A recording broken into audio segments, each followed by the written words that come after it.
My name is Henry, and I'm 79 years old. As I sit here recording this on Christmas Eve, the house is quiet, except for the soft crackle of the fireplace and the distant sound of carols from a neighbor's radio. My wife, Ellen, is asleep upstairs. She turns in early these days. The tree lights are still on, twinkling at the dark living room, but for the first time in decades, there's no excited phone call coming from Jack to complain about how his grandchildren have once again outdone themselves with the presents. 6 months ago, I lost him, my best friend. Not a spouse, not a sibling, not a parent or child. My best friend, the one person who walked beside me through nearly every chapter of my adult life. People my age hear a lot of well-meaning nonsense about loss. You've been through this before, they say. You get used to it. It's part of getting older. They imagine grief becomes routine, like paying taxes or waiting in line at the pharmacy.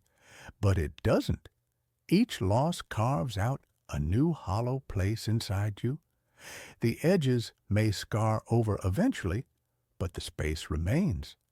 And when it's someone who's been woven into the fabric of your days for over half a century, the hollow feels bottomless. Jack's death woke me up to a mistake I've been making my entire life. I treated time like a generous host who would always refill my glass. I assumed there would be another evening to sit on the porch, another Friday to meet for coffee, another lazy Sunday to call and talk about nothing. I told myself, later. Later was my favorite word. Later felt safe, forgiven, infinite. I was terribly wrong. I met Jack in the sticky heat of July 1965. I was 23, still carrying the awkwardness of boyhood on my shoulders. I'd taken a job at an auto parts factory on the edge of town.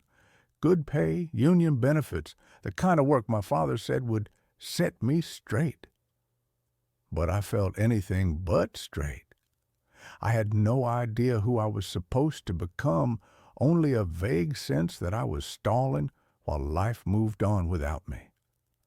The factory floor was a roaring, greasy beast. Presses slamming, conveyors rattling, the air thick with the smell of cutting oil and hot metal. Men shouted over the noise, wiping sweat from their brows with sleeves already black with grime.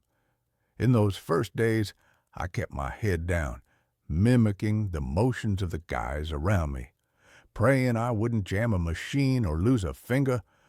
On my fourth shift, as I stood fumbling with a stubborn die set, someone tapped my shoulder.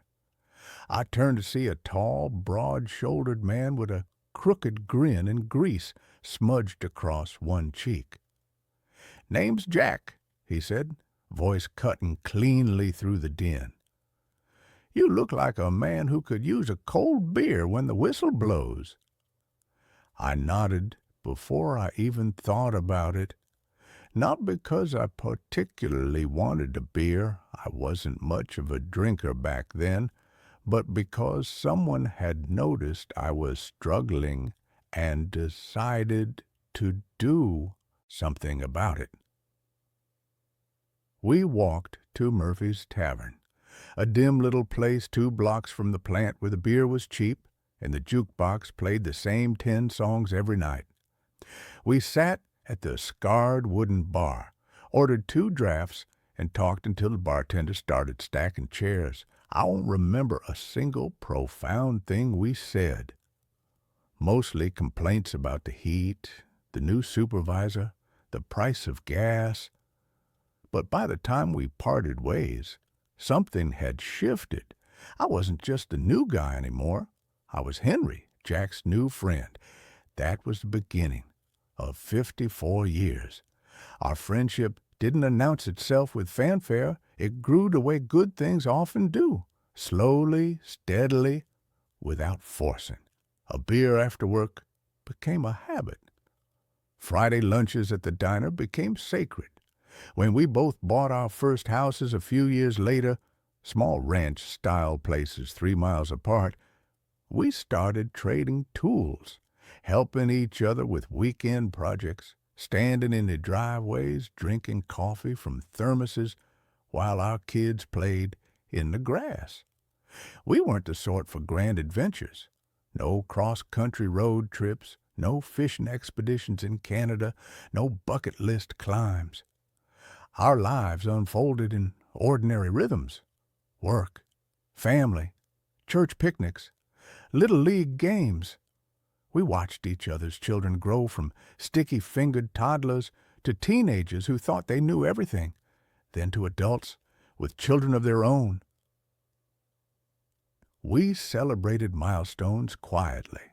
When Jack's daughter graduated high school, we threw a backyard barbecue, hamburgers on the grill, potato salad Ellen made, a sheet cake from the grocery store. When my son got his first real job after college, Jack showed up with a bottle of decent whiskey and toasted him like he was family, and when life turned cruel, we absorbed the blows together. In 1985, my father dropped dead of a heart attack at 68. I was 43, still thinking of him as invincible. The funeral was a blur of handshakes and casseroles. Everyone offered words meant to comfort. He went quickly. He wouldn't want you to be sad. The phrases slid off me like rain on glass. Jack didn't try to fix my grief. He simply showed up every evening for 2 weeks, sat in the recliner across from mine, and kept me company while I stared at nothing. Sometimes we talked about Dad's terrible jokes, his stubborn pride, the way he could fix anything with baling wire and duct tape. Sometimes we said nothing at all. One night I cried like a child, shoulders shaking, unable to stop. Jack handed me a handkerchief, rested a hand on my knee, and waited until the storm passed. He never once left early. Years later, when Jack's youngest son, Tommy, got mixed up with the wrong crowd and ended up serving 18 months for possession with intent, Jack aged 10 years overnight. He blamed himself endlessly. Every overtime shift he'd worked, every ball game he'd missed, every time he'd raised his voice instead of listening. I drove to his house one rainy October evening and found him sitting alone on the back steps, staring at fallen leaves. I sat beside him without asking permission.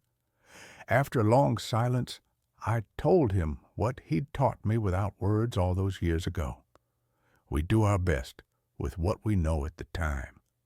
Kids make their own choices. Love doesn't come with guarantees, and beating yourself bloody over things you can't change only robs you of the strength to keep loving them anyway. He nodded, eyes wet, and squeezed my shoulder. We sat there until the rain stopped. That was our friendship. Not speeches, not solutions, just presence. As we grew older, life pulled harder. Careers demanded more. Grandchildren arrived, scattered across states. Health issues crept in. Jack's knees, my blood pressure, Ellen's arthritis. We saw each other less often. Phone calls shortened. "We'll get together soon," became our refrain. I always thought soon meant next week, next month, next year. I never imagined soon could mean never. The first real warning came 3 years ago. Jack started repeating stories. At first it was funny. He'd tell the same joke about the foreman and the broken lathe twice in one evening. Then he forgot our standing Friday lunch twice in a row.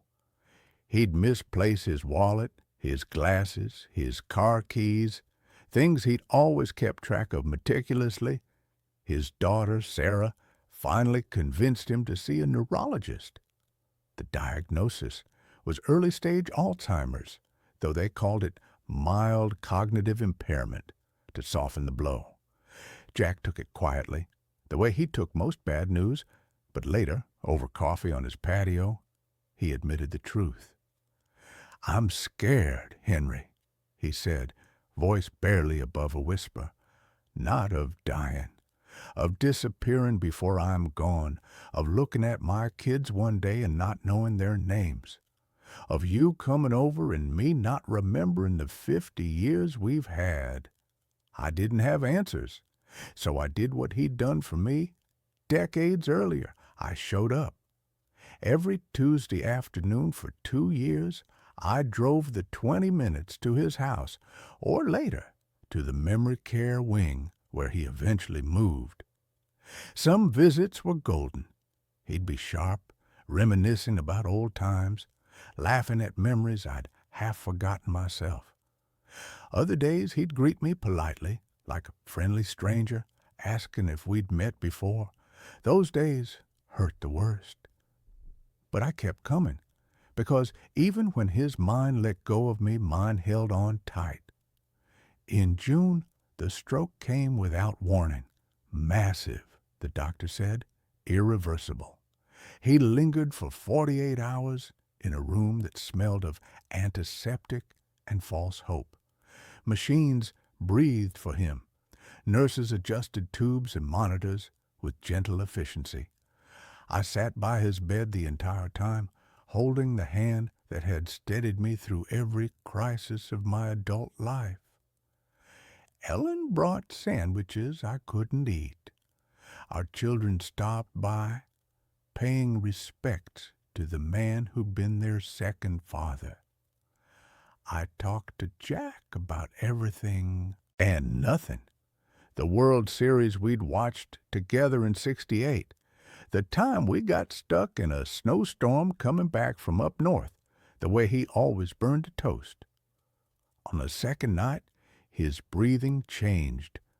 I leaned close and told him what I'd never said out loud before, that he was the best friend I'd ever had, that he'd made my life richer just by being in it, that it was all right to let go. A single tear slid from the corner of his eye.